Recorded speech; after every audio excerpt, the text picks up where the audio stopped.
இன்றைக்கு பகல் வேளை தேவ சமூகத்தில் இருக்கிற கர்த்தருடைய பிள்ளைகளே, நீங்கள் எதையாவது இழந்திருக்கிறீர்களா? நீங்கள் அறிந்து எதையாவது இழந்திருக்கிறீர்களா?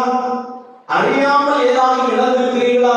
அப்படி என்றால் அறிந்து இழந்தாலும் அறியாமல் இழந்தாலும் அதை திரும்ப பெற்றுக்கொள்ள கர்த்தர் உங்களுக்கு உதவி செய்வார். கர்த்தரிடத்தில் கேட்டால் கர்த்தர் உங்களுக்கு உதவி செய்வார். திருப்பி கொண்டு வந்தால் சகல பொருட்களையும், லோகத்துடைய சகல காரியங்களை திருப்பி கொண்டு வந்தால் உங்களுக்கு தெரியாமல், நீங்கள் அறியாமல் உங்களுக்கு ஒருவர் உதவி செய்தார். லோத்து எதிர்பார்க்கல, நான் மீண்டு வருவேன், சொந்த இடத்துல இருப்பேன், என்னுடைய ஆடுமாடு மீண்டு வரும், என்னுடைய பொருட்கள் எல்லாம் கிடைக்கும் என்று அவன் எதிர்பார்த்திருக்க மாட்டான். அப்படிப்பட்ட சூழலில் நீங்கள் இருக்கலாம். அன்றைக்கு ஒரு ஆபிரகாம் லோத்துக்கு இருந்தது போல இன்றைக்கு ஒரு பரிசுத்த ஆவியானவர் உங்களுக்கு இருக்கிறார். ஒரு பரிசுத்த ஆவியானவர் உங்களுக்கு துணையாக இருக்கிறார். ஒரு தேற்றவாளராக இருக்கிறார்.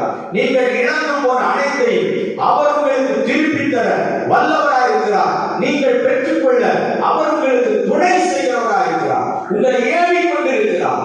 நீங்கள் இழந்து அப்படியே இழந்து கொண்டு இழப்பீடிலே போய் கொண்டிருக்க வேண்டாம். அதை புதுப்பித்துக் கொள்ளுங்கள், திருப்பிக் கொள்ளுங்கள். இழந்து போன ஒன்றையும் விட்டு விடாமல் அதை திருப்பிக் கொள்ள